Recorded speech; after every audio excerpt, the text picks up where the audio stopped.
নমস্কার, সকলকে স্বাগত জানাই রহস্য কথাতে। তোমরা শুনছো রহস্য কথা, আর তোমাদের সাথে আমি শুভদীপ। এখানে প্রতিটি গল্প তোমাকে নিয়ে যাবে নতুন এক জগতে। কিছু প্রেম, কিছু ভয়, কিছু রহস্য। এই জগতে সবই আছে। রহস্য কথায় আজকের গল্প নিশিপুরের আতঙ্ক, তৃতীয় পর্ব। গল্প পাঠে ও অন্যান্য চরিত্রে আমি শুভদীপ। গল্প শুরু করার আগে গত পর্বে কি হয়েছে তা ছোট্ট করে বলে দিই। নিশিপুর একটা নির্জন গ্রাম।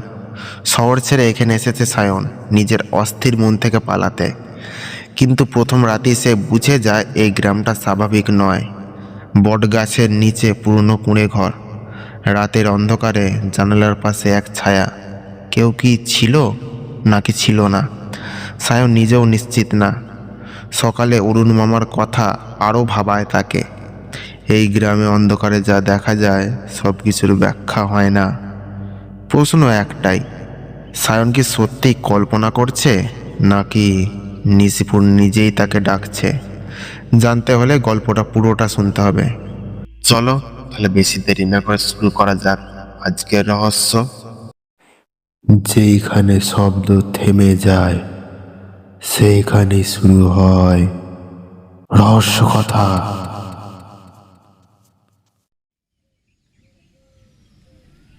পরদিন সকালটা বেশ শান্ত ছিল। আগের রাতের ছায়া ঘেরা আতঙ্কটা অনেকটাই ম্লান হয়ে গিয়েছিল সূর্যের আলোয়। আমি বারান্দায় এক কাপ কফি নিয়ে বসেছিলাম। নিশিপুর যেন সকালে নতুন প্রাণ ফিরে পায়। পাখির ডাক, গরুর হালকা ঘন্টা আর হাওয়ায় ধানের সুগন্ধ মিশে একটা স্বর্গীয় পরিবেশ তৈরি করে। তবুও কোথায় যেন একটা অস্বস্তি লেগেছিল। গতকাল রাতের সেই ছায়াটা কি সত্যিই চোখের ভুল ছিল, নাকি কেউ বা কিছু আমাকে লক্ষ্য করছিল? মনে মনে এইসবই ভাবছিলাম, আর বারান্দার আম গাছটার দিকে তাকিয়েছিলাম। ঠিক তখনই অরুণ মামার গলা শুনতে পেলাম। তিনি বললেন, সায়ন, উপরের ঘরটা একটু দেখে নে। পুরনো বইপত্র, ছবির অ্যালবাম সব পড়ে আছে। কেমন আছে জায়গাটা একটু দেখে নিস। আমি বললাম, আচ্ছা যাচ্ছি।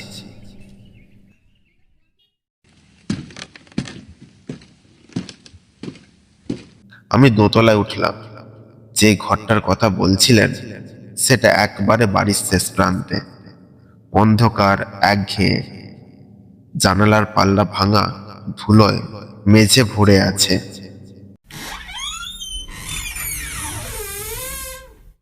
দরজা ঠেলে ভেতরে ঢুকতেই গাটা কেমন যেন শিউরে উঠল। ঘরের ভিতর পুরনো কাঠের আলমারি, ধুলো মাখা একটি টেবিল, ছেঁড়া বইয়ের পাতা ছড়ানো, যেন সবকিছুতেই পুরনো দিনের ঘ্রাণ। আমি আলমারির পাশে একটা ধুলো পড়া ফটো ফ্রেম দেখতে পেলাম। বড়সড় একটা ফটো ফ্রেম।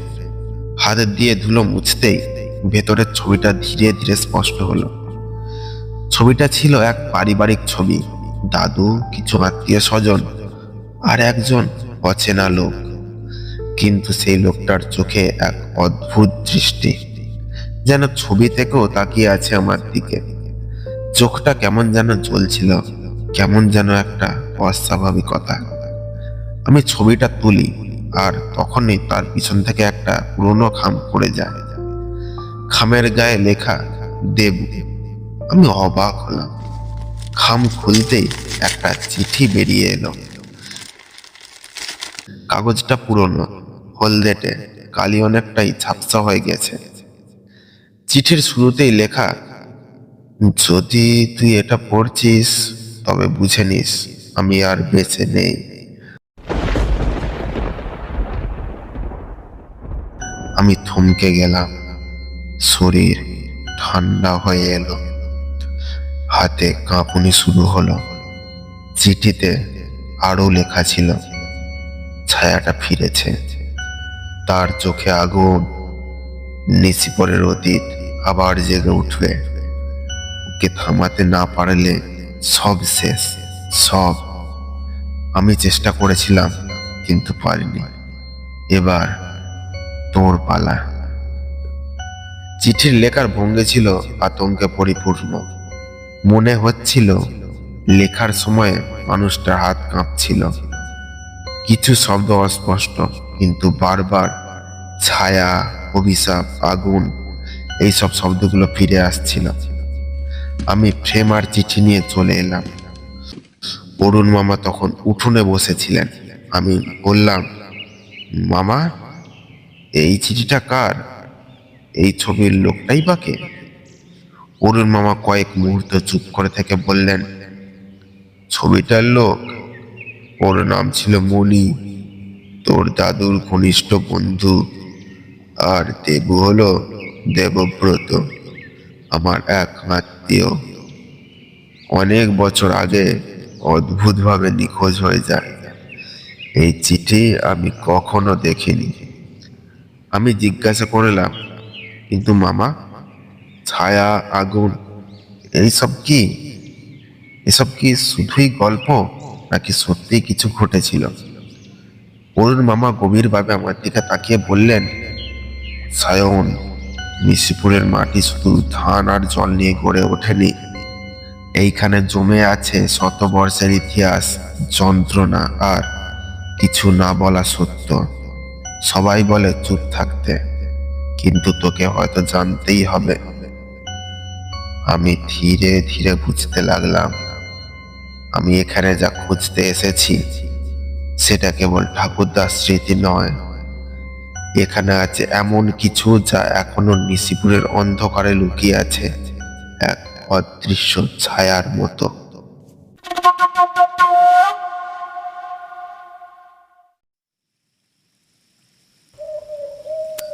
ভোরের আলো তখনও ঠিকমতো ফোটেনি। নিশিপুর যেন গভীর ঘুমে আচ্ছন্ন। হঠাৎ আমার ঘুম ভেঙে যায় এক অদ্ভুত শব্দে।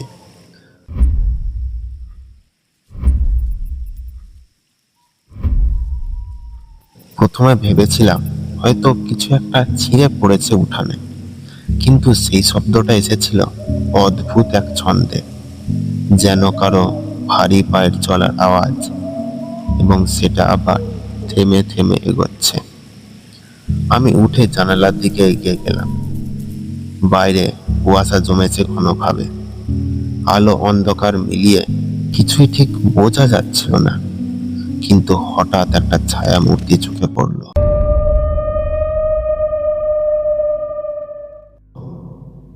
লম্বা হয়ে হাঁটা কেউ যেন উঠোনের ভেতর দিয়ে যাচ্ছিল।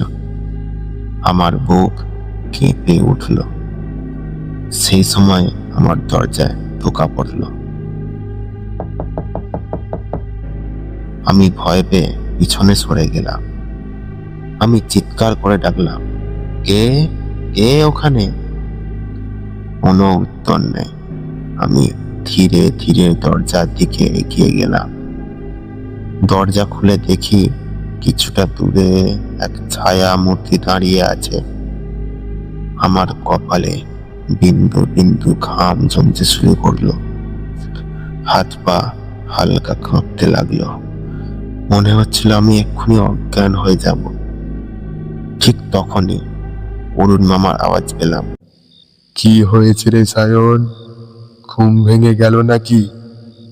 আমি বললাম, হ্যাঁ মামা, একটা শব্দ শুনলাম, ভাবলাম হয়তো উঠোনে কেউ।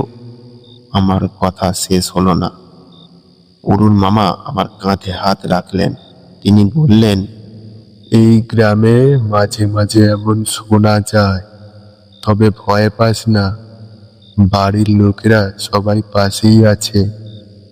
আমরা দুজনই চুপচাপ বসে পড়লাম। অরুণ মামা আমার মাথায় হাত বুলিয়ে বললেন, তোর মা বলতো ছোটবেলায় তুই রাত জেগে আকাশের তারা গুনতিস, এখনো সেই অভ্যেস আছে বুঝি? আমি থেমে হেসে বললাম, অভ্যাস তো আছে, তবে এখন তারা দেখার থেকে ছায়া দেখাটাই বেশি হচ্ছে। অরুণ মামা মৃদু হেসে বললেন, নিশিপুর আসলে এইরকমই, যত গভীরে যাবি তত বেশি অদ্ভুত লাগবে। আমি অবাক হয়ে বললাম, মানে? মামা বললেন, ও কিছু না, তুই এখন ঘুমিয়ে পড়, কাল সকালে একবার গ্রামের মন্দিরটা ঘুরে আসিস। ওখানে গেলে শান্তি পাবি। আমি মাথা নাড়ালাম। মামা দরজা বন্ধ করে চলে গেলেন। আমি জানালার পাশে এসে দাঁড়ালাম। কুয়াশার মধ্যে সেই ছায়াটা আর নেই, কিন্তু কেমন যেন একটা অনুভব হচ্ছিল, যেন আমার ঘরের আশেপাশে এখনো কেউ আছে। সেই রাতে আর ঘুম আসেনি। বারবার মনে হচ্ছিল নিশিপুর শুধু একটা গ্রাম না, এটা যেন একটা কুয়াশায় ঢাকা রহস্যময় জগৎ, যেখানে সবকিছুই অদ্ভুত, অস্পষ্ট, আর কিছু একটা লুকিয়ে আছে এই নিস্তব্ধতার আড়ালে।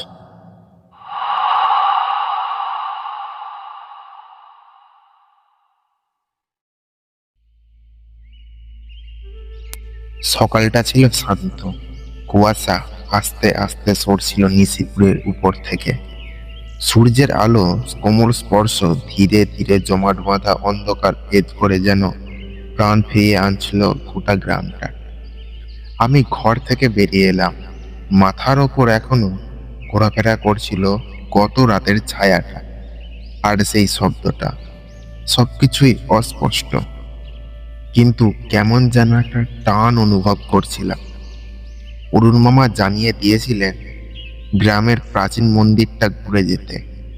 তার কথায় যেন কিছু একটা আভাস ছিল, যা আমাকে ওই দিকেই টানছিল। রাস্তা দিয়ে হেঁটে যেতে যেতে লক্ষ্য করলাম গ্রামের মানুষজন ধীরে ধীরে জেগে উঠছে। কেউ গরু নিয়ে মাঠে যাচ্ছে, কেউ কুয়ো থেকে জল তুলছে। কিন্তু একটা ব্যাপার লক্ষ্য করলাম, প্রায় প্রত্যেকেই আমার দিকে অদ্ভুতভাবে তাকিয়ে আছে, যেন আমি এই জগতেরই কেউ নই, যেন আমি বহিরাগত, যার উপস্থিতি তাদের কাছে ভালো লাগছে না। আমি হাসতে চেষ্টা করলাম, কিন্তু কারো মুখে হাসি দেখলাম না। কিছুটা হাঁটার পর পৌঁছলাম সেই পুরনো মন্দিরের সামনে। ছোট্ট ইট আর পাথরে গাঁথা একটা মন্দির, চারিপাশে গাছপালায় ঢাকা। মন্দিরের গায়ে শ্যাওলার ছাপ বেশ পুরনো। আমি ধীরে ধীরে ভেতরে ঢুকলাম। ভিতরে একটা কালো শিবলিঙ্গ, সামনে প্রদীপ জ্বলছে, কিন্তু মন্দিরের একটা দেওয়ালে চোখ আটকে গেল আমার। একটা প্রাচীন চিত্র, তাতে আঁকা রয়েছে একজন মানুষ, যার মাথার ওপর কুয়াশার মতো কিছু একটা ঘোরাফেরা করছে, আর সেই ছায়া থেকে বেরিয়ে আসছে এক জোড়া লাল জ্বলন্ত চোখ। আমি হঠাৎ চমকে উঠলাম। আমি মনে মনে বললাম, এটা কি? কার ছবি এটা? এক গলা শোনা গেল, এইটা ছায়ার অভিশাপ। আমি চমকে পেছনে তাকালাম। দাঁড়িয়ে ছিলেন একজন বৃদ্ধ পুরোহিত, শরীর শুকিয়ে কাঠ, মুখে ধূসর দাড়ি। আমি জিজ্ঞাসা করলাম, আপনি কে? তিনি বললেন, আমি একটা মন্দিরের পুরোহিত মশাই, নাম রামেশ্বর। তুমি অরুণের ভাগ্নে, তাই না? আমি মাথা নাড়ালাম। আমি বললাম, হ্যাঁ। আপনি বলছিলেন ছায়ার অভিশাপ? পুরোহিত একরাশ দীর্ঘশ্বাস ফেললেন। তিনি বললেন, ছায়া অনেক পুরনো কথা বাবা, গ্রামের ইতিহাসের অন্ধকার অধ্যায়। আমি জিজ্ঞাসা করলাম, মানে? তিনি সামনে এগিয়ে এসে চিত্রটার দিকে তাকালেন। তারপর তিনি বলতে শুরু করলেন, বহু বছর আগে এই গ্রামে এক অদ্ভুত ছায়ামূর্তির উপস্থিতি টের পাওয়া গিয়েছিল। শুরুতে সেটা নিছক কল্পনা মনে হলেও একের পর এক মানুষ নিখোঁজ হতে থাকে। তারা সবাই বলেছিল এক জোড়া চোখ তাদের দিকে তাকিয়ে আছে একটা ছায়ার মধ্যে থেকে। তারপর মন্দিরের এই শিলালিপিতে একটা নাম লেখা ছিল, অগ্নিদর্শন। যিনি প্রথম সেই ছায়ার অস্তিত্ব টের পান, তিনি একমাত্র ব্যক্তি যিনি সেই ছায়ার সামনে দাঁড়িয়ে বেঁচে ফিরেছিলেন। কিন্তু তারপর থেকে কথা বলা বন্ধ করে দেন তিনি। আমি স্তব্ধ হয়ে গেলাম। পুরোহিত আবার বললেন, এই মন্দিরের আশেপাশে সন্ধ্যার পর কেউ আসে না। এই চিত্রটা এবং তার নিচের নামটা বহু বছর আগে কেউ পাথর দিয়ে ঢেকে দিয়েছিল, কিন্তু গত 1 মাস ধরে আবার সব অদ্ভুত ঘটনা শুরু হয়েছে। আমি অবাক হলাম। আমি জানতাম না কি বলবো। মনে হচ্ছিল এই গ্রামে এসেছি কোনো বিশেষ কারণে, কেবল বেড়ানোর জন্য নয়। পুরোহিত বললেন, তুমি কি গত রাতেও কোনো ছায়া দেখেছিলে? আমি ধীরে মাথা নাড়ালাম। আমি বললাম, হ্যাঁ, জানালার বাইরে একটা ছায়া খুঁজো হয়ে হেঁটে যাচ্ছিল। পুরোহিত কিছুক্ষণ চুপ করে থাকলেন, তারপর বললেন, তুমি এই রাতে বাইরে যেও না বাবা। আমি কিছু বলার আগেই তিনি মন্দিরের দরজার দিকে ফিরে গেলেন। আমি মন্দির থেকে বেরিয়ে এলাম, কিন্তু বুকের ভেতর একটা কাঁপুনি কাজ করছিল। নিশিপুর এখন শুধুমাত্র অদ্ভুত নয়, এটা ভয়ানক। আর সেই ছায়া আমি এখন বুঝতে পারছি, সেটা শুধু কোনো অচেনা কিছু নয়, সে যেন আমাকেই খুঁজছে। এই ছিল আজকের গল্প। তোমাদের কেমন লেগেছে তা কমেন্ট করে আমাদের জানাও। যদি ভালো লেগে থাকে তাহলে একটা লাইক করে দিও। আর এই রকম আরও গল্প পেতে চ্যানেলটা অবশ্যই সাবস্ক্রাইব করে রেখো।